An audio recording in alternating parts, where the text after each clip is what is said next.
Hello বন্ধুরা, সবাই ভালো থাকো, সুস্থ থাকো, এই কামনা নিয়ে আজকে ব্লগ শুরু করলাম। তো বন্ধুরা, আগে ভিডিওতে দেখেছিলাম আমার গুরুমা দেহত্যাগ করেছে, তাই গুরুমায় অষ্টপ্রহর কীর্তনের অধিবেশন। সবাই ভিডিওটা দেখো না কেটে। আশা করি ঠাকুরের কৃপায় সবাই ভালো থাকবে, সুস্থ থাকবে।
সকলে যেভাবে সম্মিলিত হয়েছেন, সেই জন্য আমি আমার তরফ থেকে সকল মায়ের সন্তান এবং গৌরবীয় অনুরাগী ভক্তদের কাছে আমি চিরকৃতজ্ঞ।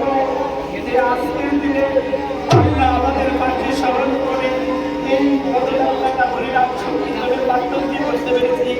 সত্যি এটা আমরা করতে পারবো কিনা ভাবতে পারিনি, কিন্তু বদল হয়েছে। মায়ের অশেষ কৃপা ছিল বলে আজ এই অনুষ্ঠানটি হয়েছে এবং কিছুক্ষণের মধ্যে